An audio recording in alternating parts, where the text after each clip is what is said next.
Thanks a lot for coming. I'm Mickey Fulp, the mercenary geologist, and this is the Golden Triangle panel. And we have three distinguished CEOs here. Adam Travis from Colorado Resources, Rob McLeod from IDM Mining, and Mike England from Sunvest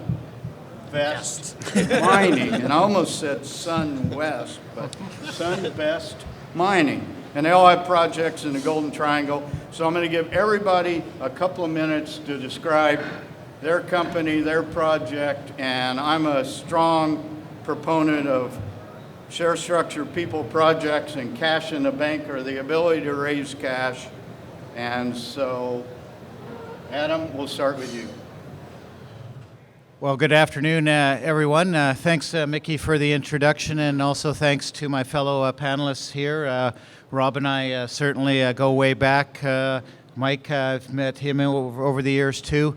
I think one thing I know Rob and I share is with Rob growing up in Stewart. We crossed paths probably 30 years ago, hey Rob, as young geology students working up in the Golden Triangle. And I don't think it's any surprise that Rob these days is leading the charge with IDM. They're about to put Red Mountain into production there. We've got to witness roads, power lines, dams, and a whole bunch of incredible new infrastructure that was not even remotely even thought about 30 years ago up there. So Rob and I like to say, I think for both of ourselves here, he's got one of the best development projects in the pipeline. Myself with Colorado Resources, we're the single largest junior landholder in the Golden Triangle.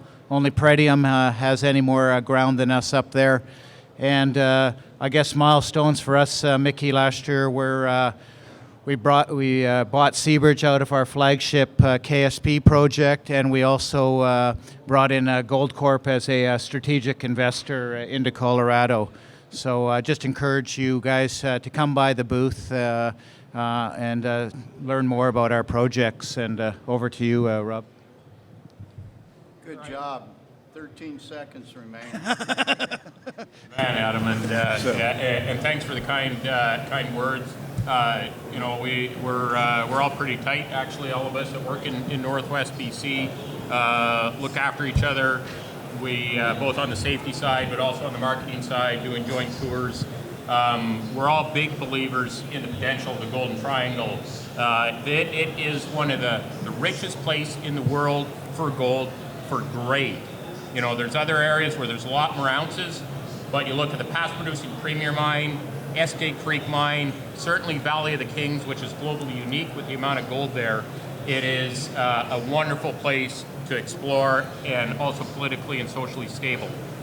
With very briefly, and again, come to my booth afterwards if you'd like more details. IDM Mining is in the final stages of permitting a high-grade, bulk mineable underground gold deposit outside of my hometown of Stewart. We currently have 400 million shares out. We're trading at 10 cents for 40 million market cap. We think we're quite undervalued at these rates. We're looking at 1,000 ton per day mine, fully diluted 7.5 grams per ton, average thickness 16 meters, and tremendous exploration upside. Finally, I'm going to help out my good and longtime buddy here, Mr. England. I used to work on his clone property. And the other thing we want to emphasize, Golden Triangle, rapidly melting ice, and I bet there's a whole bunch of new stuff that's come out. And I got one other thing right at the end, why people are going to be piling into your stock, which I don't think they know about. A little secret there. Something coming later? Oh yeah, near the end of the presentation, got to say, keep the crowd here. Oh, can't wait to hear it. My name is Mike England. I've got Sunvest Minerals Corp, symbols SSS. We've got 46 million shares out. Fantastic group of geologists. I didn't say anything about the shares. Vic Bradley, our chairman, was ex-chairman of Cisco. We've got some strong tie-ins through him. We're relative newcomers to the project, to the Golden Triangle. Picked up the project in September. We got it from a group of companies. It's always had split ownership since it was discovered 22 years ago. So for the first time, it's under one roof, our roof. Grades are exceptional. We are still in the process of compiling all our data and re-assaying some of the core. And we really look forward to this summer and finding the big one, no other one. So that's it. Okay, so anybody familiar with the Golden Triangle knows there are some issues up there related to access and infrastructure and climate, etc. Every good geologist, and there's 3 of us here, I think, would agree that grade is king. Maybe talk a little bit about the grade of your targets, or in your case, Rob, I know you have a resource, some of the drill grades or what we're looking at up there. And I will start with Mike. Thank you. And we'll go backwards this time. Okay. Our project has had grades running in the multi-ounces. There's been 156 tons taken out, bulk samples. They average 3 ounces per ton. Continuity has been a bit of an issue, but we have our main zones. A lot of the snow is receded off the ground around us. We hope to extend what we've got right now and take it from there. We completed a feasibility study in June of 2017, so we have reserves. Our total reserves are 2 million tons at 7.5 grams, life of mine. The first 2 years, which will average about 90,000 ounces per year production at 1,000 tons per day, is our highest grade and closest to surface. So our average measured and indicated resource grade is 8.5 grams, and this is with a conservative top cut of 55 grams per ton. So we're being quite conservative on the resource, and we have tons of exploration upside. We're currently updating our resource estimate from the 2017 drilling, 29,000 meters worth, which should demonstrate an expansion to the mine life, which is what most people have wanted to see with the Red Mountain deposit. Adam? I think, Mickey, I'll touch a little bit, as I did on the infrastructure and the development. Keep in mind the Golden Triangle is a vast region. Depending on which map you want to look at, one of the axes there is probably about 500 kilometers long, north and south. So, when you touch on infrastructure, each one of us has, slightly better or different infrastructure. Rob's not far from the community of Stewart, for instance, with the paved road and a community. We've got 4 projects in the Golden Triangle. One of them's next to a hydroelectric run-of-river project. One is not far from Red Chris Mine.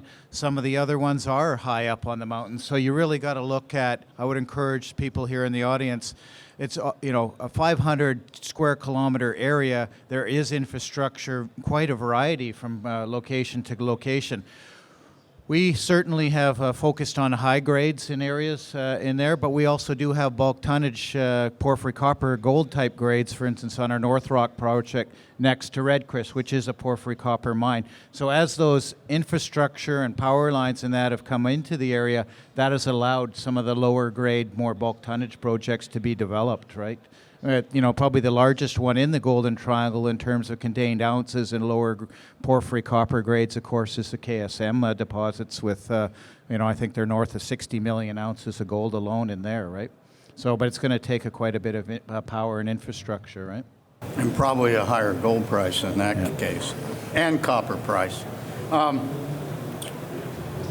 Now, bear in mind, I'm just a dumb field geologist from the deserts of the western United States. So this is a political question, and it comes because of what's recently happened in Kamloops, a mining town where the current coalition government, NDP and Green Party, has basically failed to issue a permit. Do you see those sort of problems in the Golden Triangle? And this time or if not, it kind of gives some thoughts on that, and we'll start with Adam this time. Well, it's a very good question, and the one you're talking to was certainly the Ajax mine there right on the outskirts of Kamloops, and really the town of Kamloops, or the city of Kamloops, grew up and around it. I think one of the things in the Golden Triangle, we certainly have a number of First Nation groups, principally the areas that I'm working, or the bulk of the Golden Triangle is the Tahltan First Nation. And, they voted, for instance, on Imperial Metals Red Chris mine, and I believe the number was something like 89% of the community voted in favor of the mine. I think someone said to me once, I doubt you'd get even that high a percentage of people in favor in the town of Red Lake, for instance, in Ontario, to vote in favor of mining. Quite often, I think people will focus on the fact that 11% voted against it, right? But truly, the glass is more than half full in favor of it. And people in Kamloops, do have a bit of a luxury to have other jobs in there. Up in the north, nobody's harvesting timber, nobody's working in a lawyer firm, nobody's doing that kind of job. So really, mining is where it's at. And, people quite often forget that exploration and the mining industry is the number one employer of First Nations people throughout Canada. Okay. So, Rob, would you like to chime in a bit on that? Yeah, so I think we're day 83 of our 180-day legislated provincial review process for our environmental certificate. Now that's all well and good, but to answer Mickey's question, the bureaucrats haven't changed, and they're the ones that actually review the projects. The Mines Minister, Michelle Mungle, she comes from the Kootenays. She has a mining background in history, and we're within the riding of Doug Donaldson, who's always been a strong advocate. He's NDP, and he's Minister for Flynn Row for Forestry. They're pro-resource development, and the NDP needs wins. They need to win rural votes. So there's the political side, but it's also, if you do things right, and most importantly, as Adam said, if you're engaging the First Nations properly, respectfully, you're listening to them, you're not condescending, they're going to support you. You're doing it right. For example, come by our booth tomorrow. We've got 6 different members of the Nisga'a Nation, the first to have a settled treaty in the province, that work for us, underground miners, drillers. If you have the locals on board, it's going to go ahead. Doesn't matter who's in power. Mike? I have nothing to add. Okay. maybe. So this question was suggested to me at 5:48 a.m. this morning, and it comes from Rob, and obviously I was up and at my computer to receive it. The question will start, I guess it's Rob's turn, and this is his question, so he's obviously thought about it. Where are the majors or the mid-tier miners in the Golden Triangle as opposed to what we see? And also another climate challenge place, a remote challenge, perhaps not as severe as the Golden Triangle, and that would be the Yukon. So so the suggestion was why, and I'm actually trying to figure it out myself, is you look at the Yukon where Newmont and Barrick and Agnico and Goldcorp and you name it, they're up there. The Yukon is, and I've worked up there a lot, is more challenging than BC in terms of land tenure and with certain First Nations. I think it's how we market ourselves in BC partially, but also particularly in the Valley of the Kings. All of them, every single one, have their eyes on Pretium. Is Pretium going to work or not? yeah. Is the gold there continuous or not? It's polarizing amongst everybody. For me, that gold is globally unique. It's going to be a tremendous success. We'll pass this on to Mike next. Majors. Yeah, I think it's all about the continuity too, and I agree. Seeing if Pretium going to succeed with our own project. Yeah, a little closer. Continuity is an issue. Put your lips on there. No, basically, I agree. Continuity and with Pretium, I don't know, maybe they're not in early enough. Now I want to see what's going to happen. That's all I can say. Yeah, I think the majors are here, but they're coming in sort of quietly. Goldcorp is a 19.99% shareholder of Colorado. We had Centerra in a joint venture at Harts Peak. Antofagasta's gotten slowly into some joint ventures with some of the juniors. You haven't seen them step in, taking out an asset like Kaminak there in the Yukon and that. But I think you're right. They're a little bit cautious. But we kind of like that. I think one of my mentors in the business, Bob Dickinson, said to me, and I don't know, hopefully there's no major guys here in the audience, but he said, what a pain in the ass these friggin' majors are. He says, but they're always so slow. They come around to the party when it's too late, but I sure love at the end of the day when they overpay for my asset. So hopefully they're overpaying for you or my asset here one day, Rob. So I'm going to suggest it might be because of a couple of big past failures and this would be the extension of the Golden Triangle, and I would specifically say Galore Creek and Shaft Creek, and monumental cost overruns and so the majors went big time into those two projects that essentially have failed or have been put on the back burner for the next generation. And I know at Galore Creek, that deposit was discovered in 1955 and drilled out in 1965. So maybe that could be another reason. We got 2.5 minutes left, and I would like to next address most juniors are not going to develop even a mid-tier size gold mine. But what would be your company exit strategies or strategies for your project in the Golden Triangle? And who am I starting with? Mike, I guess, first? Sure. Ours is to be taken out. We want to build a nice tonnage, nice ounces in the ground, get some continuity, get a nice big package and get it taken out. That's us. We're not going into production ourselves. That's our exit strategy. Okay. Rob? So first, I better quickly, the tidbit on Mike's property here is when I was working there as a junior geologist, it's the only time I've ever seen what's called cobalt bloom. There's a very nice gold cobalt showing, energy metal, it's the future. So once Mike's marketing machine, the summer gets going on the cobalt discovery there, you'll wish that you listened to me and bought some of the stock. Anyways, our exit strategy, it is to develop the project ourselves, to build a mine. Some of you say, why isn't it M&A? Why aren't you selling the company? Because it's the same path. That's what Kaminak did. That's what so many other companies have done. We're doing all the engineering, the basic to construction level. We've assembled a team of miners. We're working on project financing. If the right offer came through that we take to the shareholders, we would take it to them. Otherwise, our plan is to develop BC's next high-grade underground mine. Adam? Well, thanks, guys. I think, Mike, you better be calling this the McLeod Cobalt showing, I guess, here, eh? No choice.